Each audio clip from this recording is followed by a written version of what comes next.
नमस्कार, आप देख रहे हैं डीडी बिहार। मैं हूं प्रशांत रंजन। इस वक्त मंथन कार्यक्रम में आप सबका बहुत बहुत स्वागत है। मंथन कार्यक्रम में जैसा कि आपको पता है कि हम लगातार संकल्प से सिद्धि नामक महाअभियान के बारे में बताते आ रहे हैं।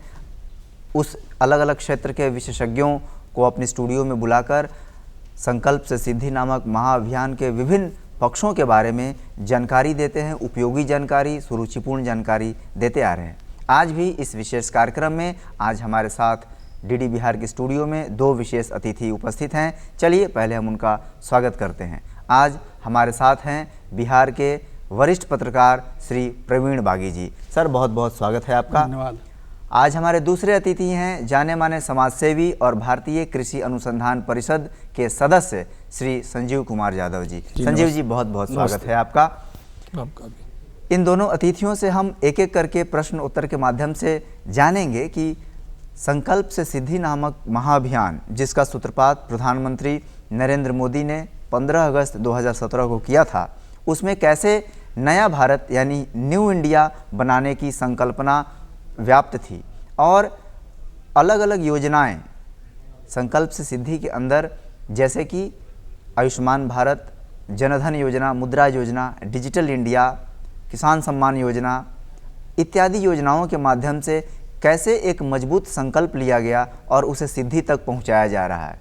तो चलिए सवाल जवाबों का दौर शुरू करते हैं। चलते हैं सबसे पहले जाने माने वरिष्ठ पत्रकार श्री प्रवीण बागी के पास। सर, आप पत्रकारिता में लंबे समय से हैं और कई सरकारें योजनाएं बनाती हैं। कुछ योजनाएं फलित होती हैं, कुछ असफल होती हैं, लेकिन इस परिप्रेक्ष्य में जो संकल्प से सिद्धि नामक महाअभियान की शुरुआत की गई और उसके तहत कुछ कुछ योजनाएं शुरू की गई, जैसे कि मैंने अभी नाम गिनाया डिजिटल इंडिया या जनधन योजना, मुद्रा योजना, तो ये सारी योजनाएं क्या अभूतपूर्व हैं या वही ढर्रे लकीर के फ़कीर हैं? और दूसरा सवाल है कि न्यू इंडिया का बनाने की जो संकल्पना है, उसमें क्या ये योजनाएं सचमुच में सहायक हो पाएंगी? देखिए, इससे मिलती जुलती योजनाएं कुछ पहले भी थी जी, और अब नए तरीके से उसको शुरू किया गया है। मगर अभी जो योजनाएं चल रही हैं उसकी सबसे बड़ी खासियत है कि इसे सरलीकृत किया गया है, सरल बनाया गया है। मतलब जो ज़रूरतमंद हैं, जिनको टारगेट करके ये योजनाएं बनी हैं, जिनको लाभ पहुंचाने के लिए ये योजनाएं बनी हैं, वो आसानी से इस योजना का लाभ उठा सकें। ज़्यादा वो जो लाल फीताशाही है उसको इसमें तरजीह नहीं दी गई है, एकदम समाप्त कर दिया गया है। और कैसे उन तक पहुंचाया जाए, इसके लिए विशेष तौर तरीके अपनाए गए हैं, विशेष उसमें ध्यान दिया गया है। तो इस मायने में ये अद्भुत है और अनूठी भी है, और यही वजह है कि ज़्यादा से ज़्यादा लोग इसका लाभ उठा रहे हैं। और वो दिख भी रहा है, उसका असर दिख भी रहा है। छोटे छोटे व्यापारी हैं, खोमचे वाले, ठेले वाले, छोटे कारोबारी, ये सब इससे लाभान्वित हैं। तो एक न्यू इंडिया की ओर बढ़ रहे हैं, इस माध्यम से बढ़ रहे हैं, बिल्कुल बढ़ रहे हैं। हालांकि इसको और तेज करने की ज़रूरत है, और अभी भी कहीं ना कहीं उसमें कुछ त्रुटि दिखाई पड़ती है जो बीच बीच में सामने आती रहती है। उन सबको चेक करना पड़ेगा और थोड़ी और गति कैसे इसकी बढ़ाई जाए, इस पर भी विचार करने की ज़रूरत है। जी, बहुत अच्छा। हम चलते हैं संजीव यादव जी के पास। संजीव जी, खेती किसानी से आपका जुड़ाव रहा है, किसानों के बीच आपने एक समाजसेवी के रूप में लंबा समय गुजारा है और वर्तमान में भारतीय कृषि अनुसंधान परिषद के सदस्य भी हैं। कृषि से संबंधित चिंता अलग अलग सरकारें भी कर रही हैं। वर्तमान में केंद्र में जो मोदी सरकार है, वो सरकार भी किसानों के हित के लिए अपने ढंग से चिंता करती है। न सिर्फ चिंता करती है, बल्कि योजनाएं बनाकर किसानों के जीवन में उत्तरोत्तर समृद्धि लाने का प्रयास भी कर रही है। इस कड़ी में किसान सम्मान योजना आदि के बारे में हमें पता ही है। कुछ ऐसे जो प्रयास किए जा रहे हैं केंद्र सरकार द्वारा, उसके बारे में हमारे दर्शकों को बताइए, जिससे एक न्यू इंडिया में किसान अपने आप को समृद्ध और खुशहाल देखेगा और किसानों की जो छवि आती है दबी कुचली मैली सी कमज़ोर सी, वो छवि बदलेगी और न्यू इंडिया का किसान मजबूत और खिलखिलाते चेहरे के साथ सामने आएगा। ऐसी क्या कुछ चल रहा है सरकार के साथ? देखिए प्रशांत जी, इस कार्यक्रम का नाम रखा ही गया है संकल्प से सिद्धि तक। जी, पहले की जो भी सरकार बड़ी बड़ी योजना बनाते थे और संकल्प भी लेते थे, लेकिन वो धरातल पर खेत खलिहान मजदूर किसान तक पहुंच नहीं पाता था। माननीय प्रधानमंत्री जी ने संकल्प भी लिया और सिद्धि तक मजदूरों किसानों तक खेत में उतारा भी। जैसे अब धन जन योजना की बात करते हैं हम, पहले किसान हमारा बैंक तक पहुंच नहीं पाता था, अकाउंट खोलने में डरता था। आज उनके प्रयास से 45 करोड़ खेत खलिहान मजदूर किसान गरीब गुरबा का अकाउंट खोला है, बैंक तक गया, जिसका आप सुखद परिणाम देखे हुए कोरोना काल में कि डिजिटल से जोड़ते हुए जो 6-6 हज़ार रुपया लाया गया उस कोरोना में, और लगभग 11 करोड़ 78 लाख किसानों को लगभग 2 लाख करोड़ रुपया डिजिटल के द्वारा दिया गया। उस समय सभी कुछ बनते हैं, बैंक मॉल सभी कुछ बनते, लेकिन डिजिटलाइजेशन के कारण जो पैसा है बिना करप्शन के, अगर 6,000 रुपया डाला गया दिल्ली में तो हमारे गांव के जल्ला के मर्ची पंचायत में 6,000 रुपया पहुंचा, उसमें ज़रा भी कमी नहीं हुआ। ये सबसे बड़ा संकल्प है। दूसरा, पहले जो यूरिया खाद आता था प्रति वर्ष लगभग 10,600 करोड़ का घोटाला होता था, ये बड़ी रकम है। वो यूरिया खाद पेंटिंग में जाता था, वो यूरिया खाद बड़े बड़े कल कारखाने में जाते थे, वो यूरिया खाद बड़े बड़े मेडिसिन कारखाने में जाते हैं। प्रधानमंत्री ने उसको रोका और नीम कोटिंग खाद लाया, जिससे उर्वरा शक्ति भी बढ़ी, प्रदूषण भी कम हुआ, करप्शन भी कम हुआ। ये संकल्प से सिद्धि का परिणाम। यूरिया का उपयोग सिर्फ कृषि के लिए रह गया। अब जो नीम कोटिंग है सिर्फ कृषि के लिए है जी। और यही नहीं, 2 कदम आगे बढ़ते हुए प्रधानमंत्री ने चिंता की कि कैसे उत्पादन बढ़े, कैसे गुणवत्ता बढ़े, कैसे मिट्टी का संरक्षण हो, कैसे केचुआ का प्रयोग हो, कैसे हमारे जीवाणु जो मर रहे हैं नष्ट होने उपयोगी भूमि संरक्षण के लिए, वो उसके लिए उन्हें जैविक कॉरिडोर बना रहे हैं, प्राकृतिक खेती ला रहे हैं। और लगभग 7,700 करोड़ का प्रावधान रखा गया किसानों के लिए, उसमें 1,638 करोड़ रुपया सिर्फ जैविक कॉरिडोर के लिए, वर्मिंग कल्चर के लिए और प्राकृतिक खेती के लिए है। यही नहीं, प्रति हेक्टेयर 50,000 रुपये का सहायता राशि भी दिया गया। तो इस तरह का लगातार जो काम कर रहे हैं वो संकल्प लेकर सिद्धि तक पहुंचा रहे हैं, जो पिछली सरकार कभी नहीं किया। दूसरी बात है कि उन्होंने ये भी चिंता की कि खेती के साथ साथ हमारे किसानों का जीवन यापन भी अच्छा हो। उन्होंने लगभग 3 करोड़ 20 लाख किसानों को आयुष्मान भारत के द्वारा 5 लाख के बीमा से उनको सहायता पहुंचाया ताकि वो हमारे भाई लोग स्वस्थ रहें। लगभग 9 करोड़ किसानों को आयुष्मान गैस योजना का लाभ पहुंचाया, उज्ज्वला गैस योजना का लाभ पहुंचाया। लगभग 54 करोड़ किसानों को धन जन से जोड़ा।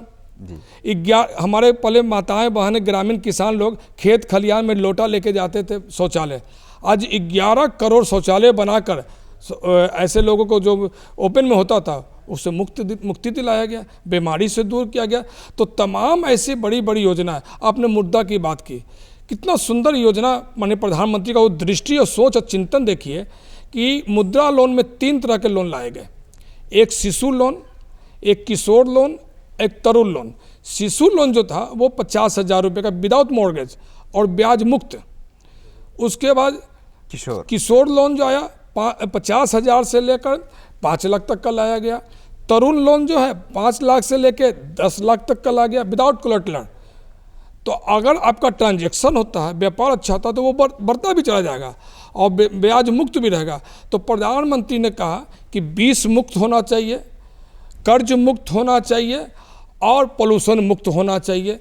तो इन तरह की जो दृष्टि है, न्यू इंडिया बनेगा, न्यू इंडिया की तरफ जो जा रहे हैं, संकल्प लेते हुए न्यू इंडिया को किसानों के खेत खलिहान में खुशहाली भी है, उनके जीवन स्तर भी होवे और एक हाथ में किताब है तो एक हाथ में कुदाल भी रहे। इन भाव को लेकर न्यू इंडिया की तरफ हम लोग बढ़ रहे हैं। जी, बहुत अच्छा है जिस तरह से आपने एक एक करके समझाया। ऑर्गेनिक खेती और उनके किसानों के खाते में पैसे डालना, ये ऐसी चीज़ है जो अगर लंबे समय तक चले तो किसानों के जीवन में समृद्धि आएगी ही। चलते हैं हम प्रवीण बागी जी की तरफ।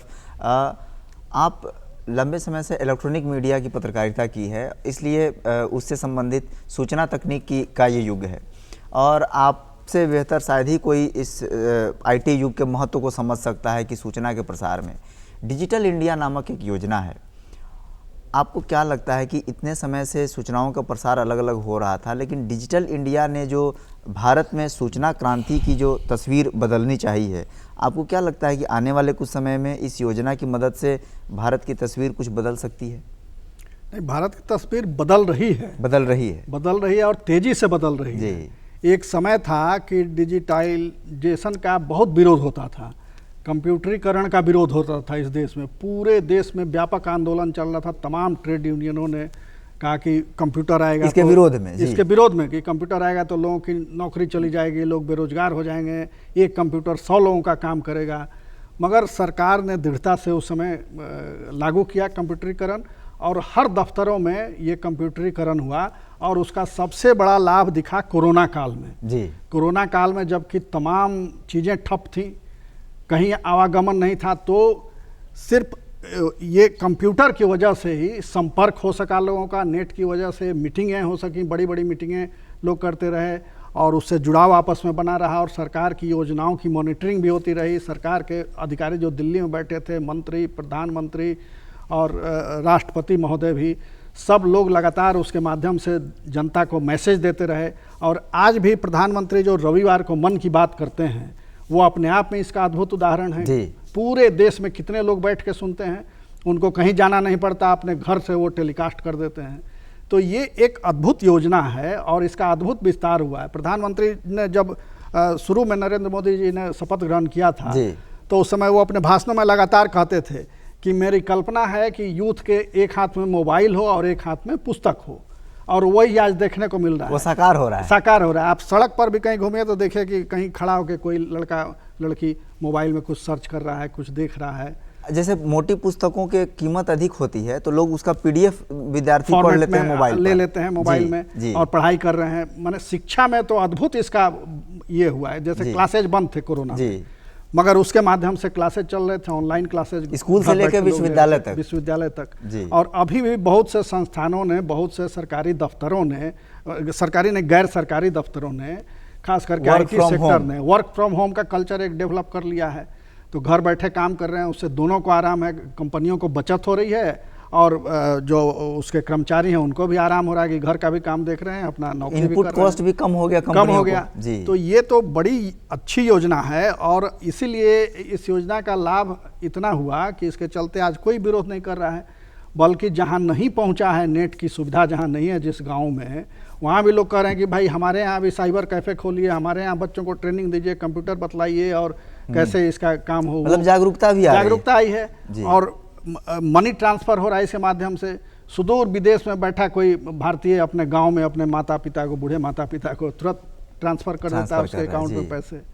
तो ये जो बदलाव है, ये सचमुच में एक नया भारत दिखता है जी, जो प्रधानमंत्री जी की कल्पना थी। तो उस कल्पना को साकार होते हुए हम लोग अपनी आंखों से देख रहे हैं जी। बिल्कुल। चलते हैं, इसी सवाल को विस्तार देते हैं संजीव जी। आपका समय गाँव में बीतता है, किसानों के बीच बीतता है। अभी प्रवीण बागी जी बता रहे थे कि कैसे डिजिटल इंडिया ने शिक्षा, स्वास्थ्य और बैंकिंग प्रणाली तक में अपना योगदान दिया है। उस एक बात समझा जाता था कि जो टेक्नोलॉजी है, सूचना क्रांति और डिजिटल और इंटरनेट, यह शहरों की बात है, ये दिल्ली, मुंबई, चेन्नई, अहमदाबाद की बात है। आपका जुड़ाव गाँव से रहा है। आज की तारीख में क्या ये कहा जाए कि भारत में इंटरनेट सचमुच गाँव तक भी पहुंच गया है और जो डिजिटल इंडिया के कारण जो मोबाइल से पेमेंट हो रहा है 2-4 हज़ार 5,500 रुपये, इससे गांव के लोग भी लाभान्वित हो रहे हैं? इस पर क्या कहना चाहेंगे? बिल्कुल, जो भी डिजिटलाइजेशन है, इलेक्ट्रॉनिक है, ये गांव तक प्रभावित हुआ है और फ़ायदा पहुंच रहा है। पहले सिंचाई पटवन डीजल और पेट्रोल से हुआ करता था, जो प्रति कट्ठा हमारा 900 रुपये खर्च होता था जी। आज वो 90 रुपये में आ जाता है। पहले हमारा 1 लीटर जो आज 100 रुपये का है, अगर 1 यूनिट बिजली उठाते हैं और पटवन सिंचाई करते हैं तो मात्र उसका 90 पैसा आता है। अब समझ रहे कि 100% से कहाँ सीधा 10% पे आ गए। इतना लागत में कम हुआ, आय में बढ़ोतरी हुई। ये डिजिटलाइजेशन इलेक्ट्रॉनिक का कमाल है कि पहले पेट्रोल डीजल के बनिस्बत अब बिजली से ज़्यादा हम कर रहे हैं। अब तो ड्रोन हमारा आ गया है।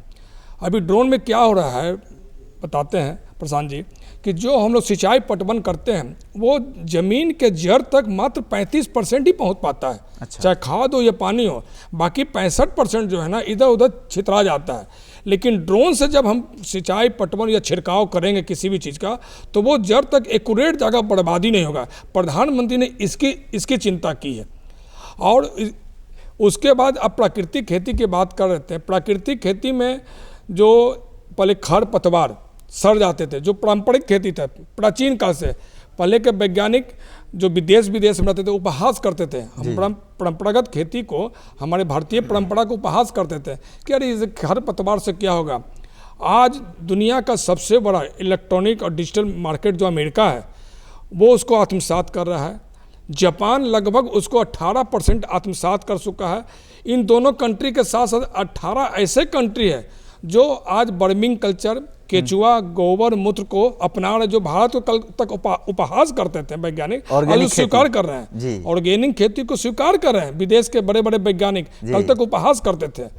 तो ये सब बातें अभी कल ही हम टीवी पर देख रहे थे, नोएडा में माननीय प्रधानमंत्री ने उद्घाटन किया दूध मिशन योजना। अच्छा, दूध मिशन दुनिया का सबसे बड़ा उत्पादक का केंद्र बन गया। पहले डेनमार्क ब्राजील हुआ करता था, आज दुनिया का सबसे बड़ा दूध के उत्पादन में भारत हो गया। 2014 तक मात्र हम 146 मिलियन टन उत्पादन करते थे, आज 216 मिलियन टन हम लोग उत्पादन करना शुरू कर दिए। यही नहीं, हमारी महिलाएं लोग, पुरुष लोग खेत खलिहान में काम करते हैं, महिलाएं लोग गौ पालक पशुपालक में 70% महिलाओं का योगदान है और लगभग 8 लाख करोड़ का ट्रांजैक्शन दूध बेच के वो कर रही हैं, पशुपालन का गौ पालन करके कर रही हैं। तो ये बहुत बड़ी क्रांति है। और माननीय प्रधानमंत्री जी ने पूरे देश में, पूरे प्रदेश में, डिस्ट्रिक्ट में ऐसी ऐसी योजना गौ पालकों के लिए, मत्स्य पालकों के लिए लाए, जिसकी उत्पादन भी बढ़ी है, जीवन यापन भी बढ़ा और दूध की गुणवत्ता बढ़ी है। पहले दूध सिर्फ खाने पीने मिठाई के काम में आते थे, आज दूध का देखिए हर काउंटर पर बड़ा बड़ा मॉल में दूध के ऐसे ऐसे मिठाई, दूध के ऐसे ऐसे चॉकलेट, दूध के ऐसे ऐसे कॉन्फेक्शनरी पाउडर रूप में निकल गए। तो ये यशस्वी प्रधानमंत्री के न्यू इंडिया न्यू सोच का, स्मार्ट सिटी का जो कल्पना कर रहे हैं, स्मार्ट सिर्फ इंफ्रास्ट्रक्चर से नहीं कर रहे हैं, स्मार्ट विचार से भी कर रहे हैं। किसानों का विचार भी स्मार्ट हो रहा है और आज उस आधुनिक तकनीकरण को अपनाकर लागत कम हो रहा है, आमदनी ज़्यादा हो रही है। इन सब तमाम बातों को लेकर माननीय प्रधानमंत्री का जो योजना है, चाहे वो बीमा योजना हो, नीम कोटिन खाद की योजना हो या मेड़ पर पेड़ लगाने की योजना हो, अब उसके बाद एक और नई क्रांति आई है, सोलर से हम लोग सिंचाई करना शुरू कर दिए हैं। अगर सोलर से मान लें कि 20% हमें आवश्यकता है तो 80% हम स्टोर करके हम सरकार को भी दे रहे हैं और सरकार उसके बिहाफ में हमको डिडक्ट कर रही है, पैसा दे रही है, जो अनुदान मिल रहा है उसमें कंपनसेट कर रही है। हमारे मालिक किसी किसान भाई के पास सोलर नहीं है तो हम उसको सहायता भी कर रहे हैं जी। उसका जो लागत है उसको लागत भी हमको मिल रहा है। तो आप समझ सकते हैं प्रशांत जी कि जो पहले बहुत ज़्यादा लागत होता था वो लागत में कमी आई है, आमदनी में बढ़ोतरी हो रही है। और अब एक और सबसे अच्छी बात है कि इंटीग्रेटेड खेती होना शुरू हो गया, समेकित खेती, समेकित कृषि। बड़े बड़े जोत खत्म हो गए हैं, अब छोटे छोटे जोतहर हो गए, कोई 3 एकड़, कोई 5 एकड़, कोई 5 कट्टा, कोई 20 एकड़। तो उसमें इस तरह की एक योजना आ गई कि एक छोटा सा पौंड बना लिया, उसमें मत्स्य पालन, बत्तख पालन भी कर लिया। ये स्मार्ट सिटी की कल्पना है, स्मार्ट सोच की कल्पना है कि हम कम पूंजी में, कम लागत में, कम समय में, कम जमीन में कैसे ज़्यादा अपने जीवन यापन को सुधार सकें। जी, ये बहुत आपने सरल ढंग से और कई पक्षों को आपने छू लिया। कृषि में ही इतने आयाम हैं, साधारण तौर पे बहुत जानकार आदमी है जी। ऐसे भी चूँकि संजीव जी का जीवन का लंबा समय किसानों के बीच और खेतों में बीता है और किसानों के लिए काम किया है, भारतीय कृषि अनुसंधान परिषद के आप सदस्य रहे हैं, इसलिए होमवर्क भी ज़्यादा है, जानकारी भी अधिक है। चलते हैं प्रवीण जी बागी के पास। आपने एक चीज़ मैं आपसे जानना चाहूँगा कि जब प्रधानमंत्री 2014 में और 15 में कहा था कि हम मिनिमम गवर्नमेंट मैक्सिमम गवर्नेंस करेंगे और उसमें एक नई योजना आई गति शक्ति में समन्वय का काम है कि सर्विस डिलीवरी ना रुके। तो भारत में मुझे लगता है कि संभवतः ये पहली बार प्रयोग है कि अलग अलग मंत्रालयों को एक साथ जोड़कर तय समय में सेवा दिया जाए। इसको न्यू भारत, नया इंडिया बनने में आप किस रूप में देखते हैं? ये बिल्कुल एक नई पहल है और नई योजना है, अब तक किसी ने ऐसा सोचा नहीं था और प्रधानमंत्री जी चाहते हैं कि देश का विकास तेजी से हो। लोगों ने बहुत लाल फीताशाही है लंबे समय से भारत में, लंबे समय से इंतजार करना पड़ा लोगों को, मामूली सुविधाओं के लिए भी भटकना पड़ा जी। तो अब वो भटकाव ना हो और वो इंतजार की घड़ी अब समाप्त हो और जल्दी से जल्दी लोग आधुनिक सुविधाओं का लाभ ले सकें, उनका जीवन सुखमय हो सके, जीवन स्तर ऊपर उठ सके, इसके लिए ये योजना परिकल्पना है। और इसके लिए जो संबंधित विभाग हैं जिनका नेचर पब्लिक के बीच डिलीवरी करना है, उनको एक साथ जोड़ करके उनका लक्ष्य ये है कि जो योजनाएं बनाई जा रही हैं, जो लक्ष्य तय किए जा रहे हैं, उसका निश्चित समय में कार्यान्वयन हो जाए, वो लक्ष्य प्राप्ति हो जाए, उसमें कोई रुकावट ना आए और संबंधित विभागों में एक बढ़िया कोऑर्डिनेशन हो, समन्वय हो, इसके लिए ये योजना लाई गई है। और अभी तक देखने में ये लग रहा है कि योजना बहुत सफल होती दिख रही है, क्योंकि जो लक्ष्य हैं वो समय से पूरे हो रहे हैं। कई योजनाएं तो ऐसी हैं जो समय के पहले पूरी हो गई। ये लगातार मॉनिटरिंग और निगरानी की वजह से ऐसा संभव हो रहा है। तो इसको लगातार मॉनिटरिंग करने की ज़रूरत है। अगर मॉनिटरिंग में कहीं चूक होगी तो फिर हो सकता है कि लक्ष्य में प्राप्ति में थोड़ी देर हो। संकल्पना तो बहुत अद्भुत है और एकदम नई है, ऐसा अब तक किसी ने सोचा ही नहीं था। तो ये प्रधानमंत्री जी के विचारों की एक कहिए कि अद्भुत देन है जी। चलते हैं हम संजीव जी के पास। संजीव जी, आपने कृषि के बारे में कई सारी बातें बताई कि किसानों के लिए क्या क्या प्रयास किए जा रहे हैं, ऑर्गेनिक खेती से लेकर नीम कोटेड यूरिया से लेकर ड्रोन माध्यम से सिंचाई से लेकर। ग्रामीण भारत में किसानों की समस्या एक नहीं है, स्वरोजगार भी एक बड़ी समस्या है। आपने मुद्रा योजना की चर्चा की थी, मुद्रा योजना से ऋण आते हैं। मैं आपका ध्यान थोड़ा स्वरोजगार की ओर ले जाना चाहता हूँ, यह मानते हुए भी कि देश में सरकारी और निजी क्षेत्र में नौकरियों की संख्या सीमित है और सिर्फ नौकरियों के माध्यम से सबको नौकरी दे पाना ये संभव नहीं है। 3% ही लोग कुल जनसंख्या का नौकरी कर पाते हैं सरकार में। स्वरोजगार को लेकर भारत सरकार की जो पहल है, प्रधानमंत्री ने इस योजना का सूत्रपात करते हुए कहा था कि हम अपने युवाओं को जॉब सीकर्स नहीं, जॉब क्रिएटर्स बनाएंगे। मतलब हमारे युवा जॉब के लिए दौड़े नहीं, खुद जॉब क्रिएट करें, 10 नए युवाओं को रोजगार दे। तो स्वरोजगार से कैसे एक न्यू इंडिया की तस्वीर नहीं बनेगी और स्वरोजगार के लिए केंद्र सरकार किस प्रकार के प्रयास कर रही हैं, इस बारे में हमारे दर्शकों को जानकारी दें। देखिए, बहुत अच्छा विषय आपने प्रशांत जी उठाया। स्वरोजगार के लिए सरकार ने FPU बनाया है जी, किसान सहायता समूह। 20 लोगों का एक एक्सपेरिमेंट के तौर पर हम कई एक जोड़े में हम लोग फतुआ में ऐसे 32 संस्था बनाए। अच्छा, FPO के माध्यम से। FPO में किसान सहायता समूह। उसमें क्या है कि अपने जो प्रगतिशील किसान, पढ़े लिखे किसान जो आगे कोई रोजगार नहीं कर सकते हैं, तो उसके लिए किसान सहायता समूह बनाकर कोई नामकरण देते हैं, कोई भी ABCD नामकरण, और एक बैंक में न्यूनतम पैसा से 1-1 हज़ार दे के 20 लड़का, अगर हम 20 किसान जुड़ते हैं, मजदूर जुड़ते हैं, तो 20,000 रुपये हमारे पास आ गया। वो 20,000 रुपये से किसी भी अपने नाम से एक अकाउंट खोल लेते हैं और सरकार उस पर 1 लाख रुपये हमको सब्सिडी देती है, अनुदान देती है। और उस 1 लाख से जो भी कृषि यंत्र है, जो भी हमारा खाद है, वो सब्सिडी के रूप में मिलता है। मान लीजिए सपोज ट्रैक्टर खरीदना है और 1.5 लाख का ट्रैक्टर है, एक किसान खरीद नहीं सकता है, लेकिन 20 किसान मिलकर एक ट्रैक्टर खरीदते हैं तो वो सब्सिडी हमको 40% 60% मिल जाता है। अधिया दाम में ट्रैक्टर हुआ। अगर हम ट्रैक्टर जोतते हैं, प्रति कट्ठा हमारा 500 रुपया होता है, तो उसमें हमारा 100 रुपया लागत खर्चा पड़ेगा और वो स्वयं हम चला सकते हैं, तो हमारा उसका लागत कम हुआ, आय बढ़ी और हम भाड़े पर भी चलवा सकते हैं। तो वो एक बिजनेस भी ग्रोथ किया। और जब साल भर का हिसाब करते हैं तो जो प्रॉफिट आता है 20 में बांट लेते हैं। हमारा ट्रांजैक्शन अगर बढ़िया होगा, हमारा व्यवसाय बढ़ेगा, तो सरकार उस 1 लाख को 1 करोड़ में विदाउट कोलेटरल, किसी भी तरह का कोई गिरवी पर रखे हुए, उस पैसे से हमारा ट्रांजैक्शन को, रेशियो को देखते हुए वो बढ़ सकता है। अब बड़ा बड़ा हार्वेस्टर मशीन ले सकते हैं, बड़ा बड़ा कटर मशीन ले सकते हैं, ट्रैक्टर ले सकते हैं, जोतर मशीन ले सकते हैं। तो इस तरह का व्यवसाय करने की दृष्टि में भी हम मजबूत होते हैं। बहुत बड़ी राहत है और किसान की गति प्रगति में भी एक सपोर्ट मिलता है। एक और आपने बहुत अच्छी बात अभी रखी, गति सती के बारे में। हाँ। तो देखिए, किसानों के लिए ये योजना बहुत लाभकारी हम लोग के लिए सिद्ध हो रही है। जैसे मान लीजिए हमारा नासिक से कोई वहाँ अंगूर आता है और हम यहाँ बिहार से यहाँ पर तरबूज भेज रहे हैं, खरबूज भेज रहे हैं, और हम ट्रांजैक्शन कर रहे हैं, तो हमारा 40% जो पर ट्रक से जाता था, 5 दिन लगता था, डीजल का कॉस्ट ज़्यादा लगता था, सड़ गल जाता था 5%, वो 40% की हमारी आमदनी बढ़ने लगी। समय कम लगा, डीजल कम लगा, सड़ने का अनुपात कम हो गया और जल्दी हम डिलीवरी दे रहे हैं।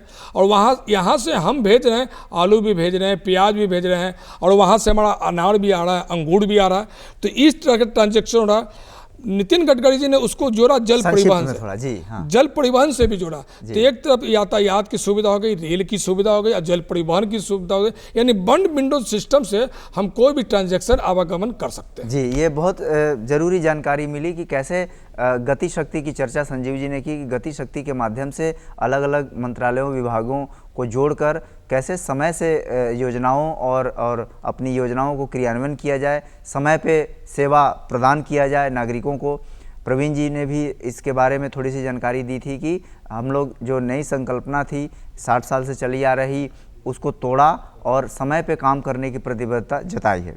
हम चाह रहे थे कि ये सुरुचिपूर्ण और जानकारीपूर्ण परिचर्चा आगे भी जारी रहे, लेकिन हमारे पास समय की सीमा है। आइए हम अपने अतिथियों को धन्यवाद देते हैं। प्रवीण बागी जी, डीडी बिहार के स्टूडियो में आने के लिए बहुत बहुत धन्यवाद। संजीव यादव जी, आपका भी बहुत बहुत धन्यवाद। समय की सीमा के कारण आप हमें दीजिए अनुमति, लेकिन डीडी बिहार पर अन्य कार्यक्रमों का सिलसिला अनवरत जारी रहेगा। तो देखते रहिए डीडी बिहार। नमस्कार।